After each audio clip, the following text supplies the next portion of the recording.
Hendy Wallace, a very familiar name in cricket circles. In fact, some may argue a very familiar name, full stop. Yeah. But that's a discussion for another day. Welcome to Anything Cricket Let's Talk. You are one of four candidates vying for the position of president. You've been on the board now a little while. I don't know, responsibility of being on the board and all the stress that comes with it. What helped you to make the decision to offer yourself even now at a higher level? Well, first of all, thank you very much, Philip, for granting me the opportunity to say a few words to your viewers. And my apologies for taking this long to get back to you, but I'll send the check in the post. What inspired me? A couple of years ago, I was approached about possibly running for presidency, and I just didn't think I wasn't very comfortable at the time because our incumbent, Conde Riley, was had such a reputation, did such a fantastic job. And I also wanted to understand a little bit more about the dynamics of the particular role. Subsequent to that, I was obviously on the board for 4 years already, as you have already hinted. And I sort of, let's say that I understood a little bit more of the dynamics of the board itself.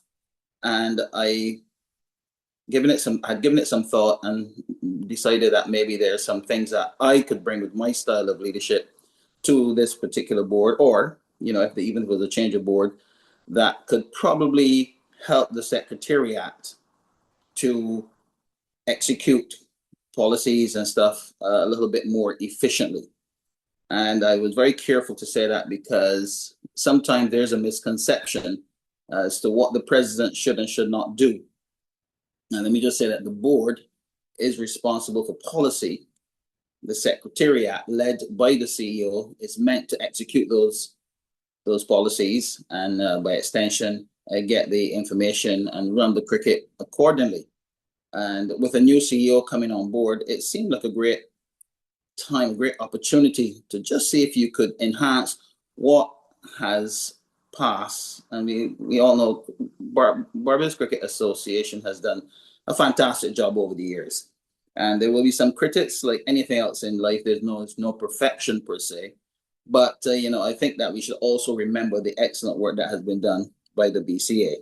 Now, with changing times, is probably, and we're maybe falling a little bit behind the eight ball in terms of development and being up to speed with what's happening around the world. And we have some brilliant minds, some professionals amongst us that I believe can offer some feedback as to how best we can do that. So the role of the president is to obviously try to mobilize the board members, get the buy-in, and see how best we can enhance what we have done previously. And the skill sets that we had on the board for the last couple of years with lawyers, accountants, HR specialists, corporate specialists. I think we have the skill set that we can really make it happen. It appeared as if there was a little bit of disconnect in recent times, and we probably weren't pulling together as well as we should. And I see, this is an opportunity to try and make that right. So those are some of the reasons why I decided to offer my services for this particular role. I think there are those, the many who would agree with you. And in fact, I've heard it mentioned um, from time to time that Barbados seems to be, let's say, the most together association in the region when it comes to local development. So, but you did highlight some ways that you would want to, or some concerns, some recent concerns. Where does women's cricket fall into that? Because if there's one area that I think people believe that the BCA could do more and should have been doing more, it is that. And I think that's a reasonable assumption that we need to do a little bit more to encourage more participation in female cricket. And sometimes we have to be a little bit patient to work on the grassroots area. So you really want to broaden the foundation of the grassroots and then let the skills filter through. For me, I started coaching ladies in about 1998. And it was a bit of a culture shock for me because the club I went to that time had three ladies teams. And I quickly had to make the adjustment for coaching females, which is similar to what we adopt for coaching disabled or physically challenged children.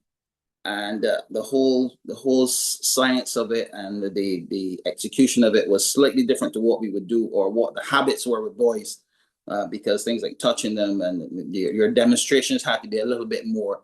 Uh, there had to be a bit more clarity in your demonstrations. It's all more oral than actually touching the children to get them into the right positions and stuff like that. So I know that that is something that was very important in terms of coaching females. And from that perspective, I would like to see, or coaches in particular, ensure that the coaching education is such that we can get more coaches into that particular type of program. You want to encourage the girls to play cricket. So first of all, you want to make sure that it's safe. You got to teach them the safety of it, the fun part of it, and hopefully the skills will then come out of that. But you really want to broaden that base of involvement and have more females playing the sport. How impactful do you see the position of president in terms of West Indies cricket? I know the president normally sits as a director, but it's one thing to sit as a director. It's another thing to really um, impact or affect in any way, in any positive way, what's really going on at West Indies level. I think it's fair to say, from following the various discussions, calling programs, the various social groups and so on, that there is great concern regarding the governance of West Indies cricket. It is a concern, and I mean, just stepping back, even for the Barbados board, you want to ensure that the governance is where it should be. You want to have some transparency, but in terms of cricket West Indies, we have a voice. So it is how best you can take the mandate, and it's not the mandate of the president, it's the mandate of the Barbados Cricket Association. So as president, you're taking the mandate of the Barbados Cricket Association. How best you can articulate and let that voice be heard and respected. So the short answer to your question is the role is extremely important, where you really want to have dialogue, and no one person knows everything. So we want as a board that when there's a mandate and the president takes that mandate forward, you can enter into negotiation. I believe there was a point some time ago where it was felt, whether fairly or unfairly, that Barbados's approach was one of aggression and more or less um, it was almost like if there was an argument, Barbados was rejecting everything and we weren't very cooperative. As I said, I wasn't around at the time on the board, but I don't know if that's true or not. So you really want to do any healing that's required, and you want Barbados to retain that position as one of the leaders in the region at that particular level. How satisfied are you, Hendy, that the membership of the BCA, and that would involve clubs and individuals, are, let's say, are involved in any meaningful collaboration with the management of the BCA in terms of coming up with, anything that is required for development of the sport? And I say that because over the years I've in associating with clubs and so on, I recognize that some of them complain about the manner in which some competitions are run, even if it's something as simple as how you determine who goes through, then rain watches out a semi-final or something like that. And the complaints seem to be, to me, the same every year. And the issues seem to be the same. And sometimes I wonder, don't these clubs meet with the management of the BCA? And then there are the individual members. I've had that experience myself. And I think it's fair to say, even situations where individual members have offered their skills, and that has not been utilized. So how satisfied are you that the membership of the BCA is actually playing a meaningful role in what comes out from management? Well, let's look at the individual members. And I, like you, have heard comments where individuals felt as if there was a disconnect from the actual running of the cricket and really wondered what the membership, being a member of the BCA, meant. So that would suggest to me that we have to make a much bigger effort to first of all, make the individual members feel as if they're part of the setup. Make it meaningful as to become a member of the Barbados Cricket Association, not just be of importance when it comes to voting or when a cricket match comes around to offer a complimentary seat. But we have to find meaningful ways to involve the membership. And Philip, not everybody that's going to make a suggestion, you're going to take it on board. But certainly you have to open those channels to encourage that feedback because you never know what's up there. And it's all about gathering support and then deciphering what is beneficial or what you can use in your particular strategies. With respect to the clubs, I know that just about every year there is an audience with club representatives to come and discuss certain rules, certain competitions, to what extent the representation of the clubs are. I cannot say for sure, but I do know that in the past there has been invitations to clubs to meet, to have town hall meetings or what have you. Now, as far as the Secretariat and Cricket Operations is concerned, I believe we could do a lot better with putting out information a little bit earlier so that it can give. I'm not saying that this is going to help the clubs to appear any better because we know that we're very last minute people anyway. But I don't think the Secretariat or the Cricket Operations, for that matter, should follow that trend. And I would like to see an improvement in the time frame in which we put out information, things like fixtures, rules. If there's a change in particular, I would like to give. I think we should give the clubs a little bit more time to analyze these things and maybe even offer to explain what the changes are, the rationale behind the changes, and then you solicit the feedback from there. If going through that process there's still not the satisfaction from the clubs, then we would like to, you want to hear then how you want to hear suggestions as to how you can make it better. But I don't think it's any secret that you will not please everybody. So as you, or I should say, if you are fortunate enough to win the position, what would be your first, let's say, three issues to address in short order? I don't know if I would put them in any particular order, Philip, but we mentioned a few things. We think we have to involve the membership a bit more.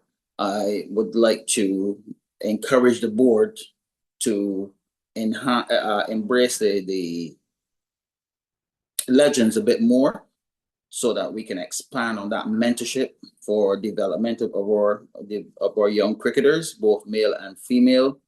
You want to also look at the club structure because a lot of the emphasis usually goes, or the discussions tend to go towards the elite cricketer. And just sometimes we forget that it's still a hobby for some people.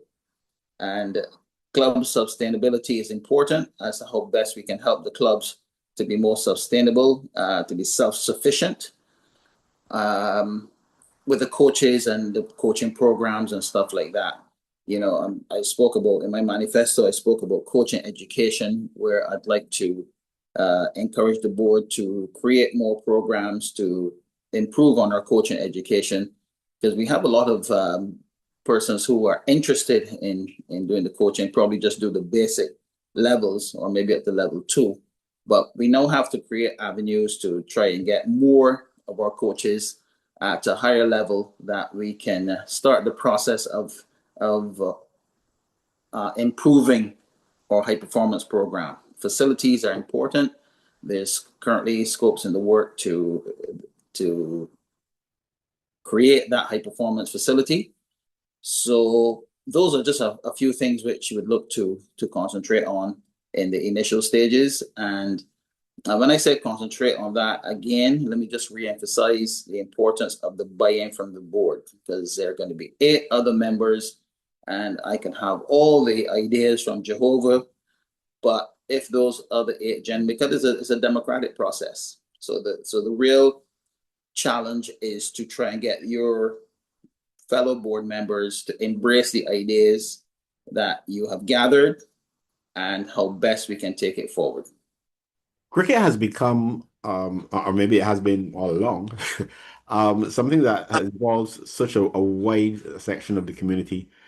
Do you think it's practical at any point in time to, let's say, broaden the scope of people who have a say in how the board is constituted? In other words, um, where the not only membership is open, I don't think it's closed right now, but where people outside the membership itself, in some form or fashion, have some say in how the board is set up.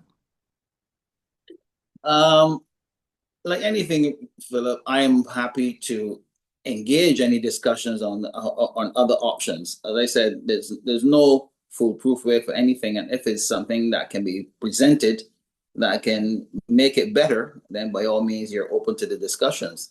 And some people believe that it's a bit of a closed shop for the selection or election of officers for the board. But I guess there is currently a process which can be followed, and those persons that have expressed an interest recently is probably indicative of what can possibly happen. Before you go, I really want to get your take on this. We talked about coaching, and you know that the board has done a lot to get coaches into clubs and so on. Do you think that coaches are best deployed as it is now, though, with clubs where you've got a lot of senior players who really and truly are probably not going to benefit from that? Is there a way maybe you think of having the coaches deployed more in schools? No, absolutely. I think I mentioned that earlier, but that's one things that I think the BCA journey will want to look at. But you don't just want to put people in schools. You want to put people who are best equipped to go into these schools. And it's an engagement with the principals, of course, because gone are the days when you had a teacher, the biology teacher, who was also interested in cricket, and he would help along. And it's not an easy undertaking when you talk about a school's program. So it has to be a collective effort. And what I would like to see is probably let's look at having these satellite academies, as I call them, where you don't necessarily have to bring a guy from Lodge School all the way down to Kensington, and a guy from St. Lucie Secondary all the way up to Kensington. Um, let's have some satellite academies, as I call them, school academies, where we can look to not just this is to take the game a little bit higher, so the better players can be involved on a regular basis before they actually get down to the center of excellence, or whereby we look to hone the skills of the let's say the better skilled cricketers. Hendy Wallace, all the Mm. best as you look forward and attempt to move into a position which is almost like what being a dartboard, isn't it? Yeah, yeah. So all the best, Well, and thank you very much. nice talking to you as usual. Yeah, well, thank you as well, Philip, for the opportunity, as I said. And, you know, as I said, win, lose, or draw, I'm really here to make a contribution to the development of our sport.